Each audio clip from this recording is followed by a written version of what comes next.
Hi, my name is Brianna and I work for the Live Oak Public Library. Today I will be reading Why Men and Women Don't Have Tails Like Cows by Kristen Congdon from Uncle Monday and Other Florida Tales. This story was selected to fit the theme of our summer reading program this year, Tales and Tales, which explores both fairy tales and animals alike.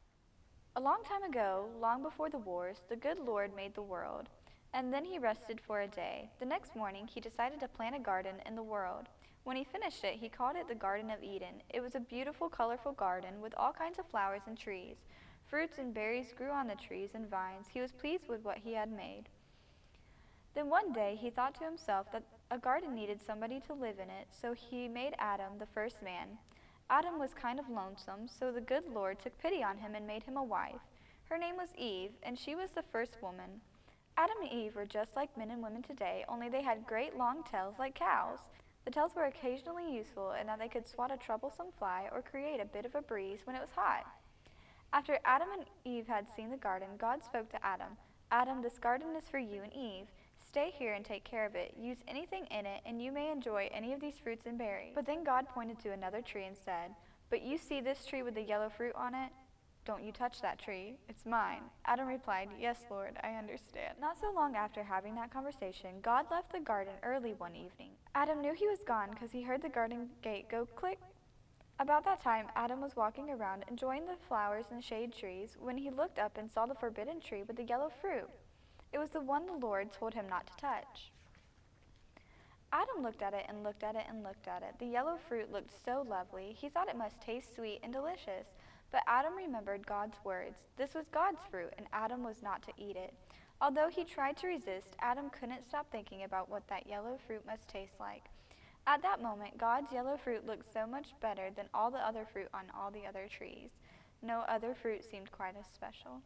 Adam became so tempted, he finally plucked one of the yellow fruits from God's tree. No longer able to resist, he stuffed it in his mouth. It tasted so delicious that he plucked another one, and then another, and still another. Adam kept on eating and eating. After a few hours, he had stuffed every piece of fruit on that tree in his mouth until there was no fruit left.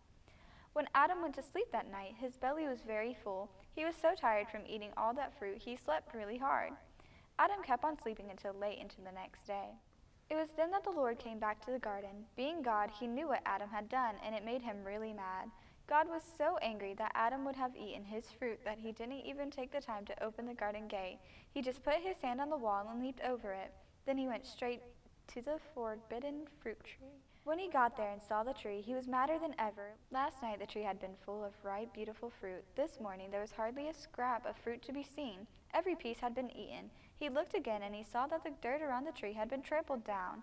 He looked this way and he looked that way, but he didn't see Adam or Eve. Adam had woken up just minutes before and decided he better not be around that tree when God returned to the garden. The Lord called him. Adam. No answer. Adam. Adam hid behind a big oak tree and said nothing. Then God called again. Adam, you come here now. Adam figured he couldn't hide from God forever. God was too powerful. So Adam came inching up to God because he knew God knew what he had done. Adam was very afraid of what his punishment might be. When Adam finally got within a few feet from God, the Lord asked, Adam, why did you eat the fruits off my tree? Adam looked at the ground, not wanting to own up to his bad deed. He scraped his foot into the dust and said, It wasn't me, it was Eve. God shook his head, further disappointed in Adam. He knew better than that.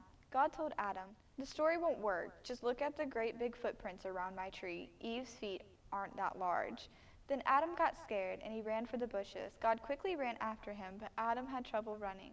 He couldn't go very fast because his long cow tail dragged way behind him in the dust. Adam had eaten so much he didn't have the strength to lift it from the ground. His tummy was still so full of the yellow fruit that he had to run with lots of extra weight. Still, he was very fearful of how God may punish him, so he ran and ran. Try as he did, he couldn't outrun God. It didn't take too long for God to catch up with Adam, at least close enough to grab his tail. He grabbed it in his two hands, set his two heels into the ground, and pulled. The tail came right out of Adam's behind by the roots. Eve watched in amazement, and that's why people today don't have tails like cows do. Thanks for watching. If you enjoyed this video, make sure to look out for more from Swanee River Regional Library in the future.